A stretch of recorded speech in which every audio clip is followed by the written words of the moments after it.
story to tell. He had spent the night doing a night watch on top of Oliver's castle. It was a cold and wet night, and nothing happened. He fell asleep, but was awakened by a strange sound in the early morning hours. As he got up, he saw bright balls of light rushing over a wheat field below. He grabbed his video camera and pressed record.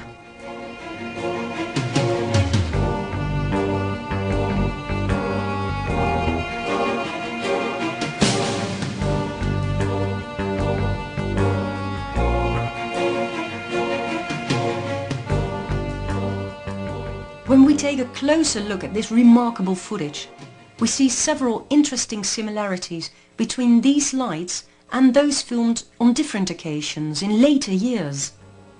For instance, once again we see the acceleration feature.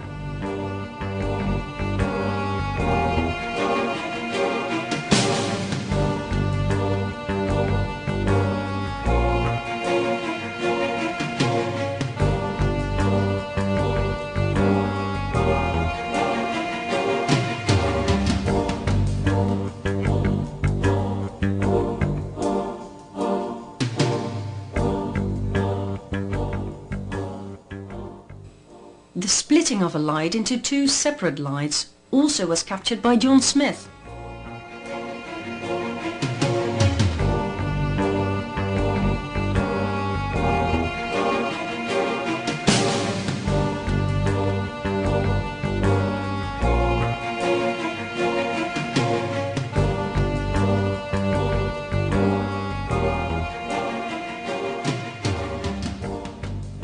And how about this feature? No matter how far the lights travel from the camera's lens, they do not become smaller to our perception.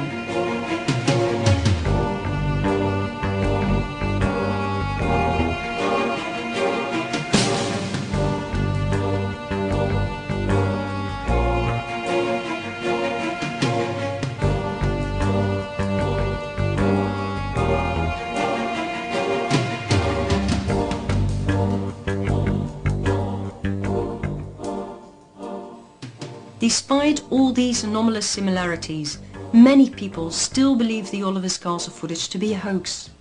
The footage is simply too good to be true. But then, in the year 2000, scientist Dr. Eltjo Hazeloff from the Netherlands delivered what appears to be a convincing and ultimate proof. If you perform trivial experimental physics to the plans in these crop circles, you can in fact deliver scientific evidence that these balls of light might very well have caused the crop circle. Inside crop circles, it was discovered 5 or 6 years ago that the nodes, which are the knuckles in the stems, are actually much longer, quite often. And it is suggested that this increase in length is a result of heat. The nodes get warm, they expand, it's a thermal expansion, and they remain long afterwards. So you can measure the increased node length. And that's exactly what he did. He sampled several crop circles and very meticulously measured hundreds of nodes. The outcome was crystal clear. The nodes had expanded the most in the centers of the circles. The closer to the perimeter of the circles, the less the nodes had expanded. Dr. Hazeloff then compared this distribution model of node lengthening with several other mathematical models and discovered a 100% match with one of them. The mathematical model of electromagnetic radiation distribution of a point source. If you take the electromagnetic model for a point source, which is a ball of light, it's a small source of electromagnetic radiation, and you look at the intensity distribution of this radiation on the floor level, then it's something you can calculate. It's easy, it's straightforward physics. You can compare this with the light intensity distribution from a light bulb hanging on the ceiling.